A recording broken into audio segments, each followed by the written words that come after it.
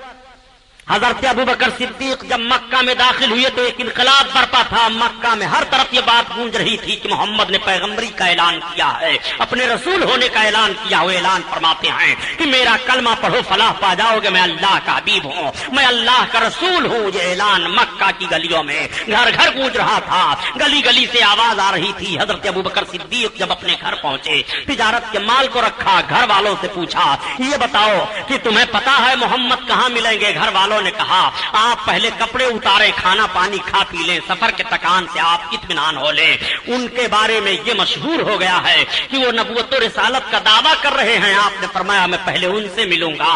گھر والوں نے کہا وہ کبھی ادھر چلے جاتے ہیں، کبھی ادھر جاتے ہیں، کبھی مکہ کے لوگوں سے مل مل کر کے اپنے کلمہ کو پیش کرتے ہیں۔ اللہ کے حبیب کی تلاش میں حضرت ابوبکر صدیق نکل پڑے تو خوشبو آ رہی تھی، اسی خوشبو کو آپ سونگھتے ہوئے چلے جا رہے ہیں۔ اب اعلیٰ حضرت کا شعر پڑھ لو تو ایمان تازہ ہو جائے۔ ان کی مہک نے دل کے غنچے کھلا دیے ہیں، جس راہ چل گئے ہیں کوچے بسا دیے ہیں، کوچے بسا دیے ہیں۔ حضرت ابوبکر صدیق لوگوں سے پتہ پوچھتے ہوئے چلے جا رہے ہیں۔ لوگ کہہ رہے ہیں اے ابوبکر ابن قحافہ، آپ ان کا پتہ پوچھ رہے ہو جو ہمارے معبودوں کو برا کہہ رہے ہیں، جو اندیکھے خدا کی عبادت کا حکم دے رہے ہیں۔ حضرت ابوبکر صدیق پتہ لگاتے لگاتے فاران کی چوٹی پر پہنچ گئے۔ فاران پہاڑی ہے، اللہ کے حبیب جلوہ فروز ہیں، کعبۃ اللہ کی طرف میرے سرکار دیکھ رہے تھے۔ اتنے میں حضرت ابوبکر صدیق سرکار کے قریب پہنچے، نگاہ نبوت پڑی، آقا صلی اللہ علیہ وسلم اٹھ کر کھڑے ہو گئے، ارشاد فرماتے ہیں آؤ ابوبکر ابن قحافہ آؤ، آؤ ابوبکر ابن قحافہ آؤ۔ ایک جملہ اور میں عرض کرتا چلو پیارے، امتی کے لیے نبی کھڑے ہو رہے ہیں، آپ ذرا عظمت ملاحظہ فرمائیے، اور امتی نبی کے لیے کھڑا ہو جائے تو اعتراض کیا جا رہا ہے۔ حضرت ابوبکر صدیق رضی اللہ تعالیٰ عنہ کے لیے میرے آقا کھڑے ہو گئے، فرماتے ہیں آؤ ابوبکر ابن قحافہ قریب آؤ۔ جب حضرت ابوبکر قریب ہوئے تو آقا ارشاد فرماتے ہیں اہلا و سہلا مرحبا، اہلا و سہلا مرحبا۔ میرے آقا کا یہ ارشاد تھا۔ حضرت ابوبکر صدیق دیوانہ وار سرکار کی بارگاہ میں پہنچ گئے، آقا نے ہاتھ میں ہاتھ لیا، ارشاد فرمایا اے ابوبکر ابن قحافہ قولوا لا الہ الا اللہ تفلحوا، یہ اعلان کر دیا ہے میں نے، اے لوگو اللہ کا کلمہ پڑھو، ایک معبود کی عبادت کرو فلاح پا جاؤ گے۔ اے ابوبکر میں اللہ کا رسول ہوں، میرا کلمہ پڑھ لو۔ حضرت ابوبکر صدیق رضی اللہ تعالیٰ عنہ سرکار کا مقدس چہرہ دیکھ رہے ہیں، دیکھتے ہوئے عرض کرتے ہیں یہ تو بتائیے کہ جو نبی ہوتا ہے رسول ہوتا ہے وہ اپنے رسالت و نبوت کی کوئی نہ کوئی نشانی پیش کیا کرتا ہے۔ اتنا کہنا تھا تب تک میرے آقا نے ارشاد فرمایا اے ابوبکر ابن قحافہ جو گرجا گھر کے اندر راہب نے تمہیں بشارت دی ہے، کیا میری نبوت کے لیے کافی ہے کہ نہیں؟ کیا میری نبوت کے لیے تمہارے لیے دلیل ہے کہ نہیں؟ اتنا حضرت ابوبکر صدیق سے آقا کا فرمانا تھا۔ حضرت ابوبکر صدیق عرض کرتے ہیں یا رسول اللہ میں جان گیا بس تیری پہچان یہی ہے، مجھے کلمہ پڑھائیے، اسلام میں داخل کیجیے۔ اللہ کے حبیب نے سرکار ابوبکر کو کلمہ پڑھایا اور اسلام میں داخل فرما لیا۔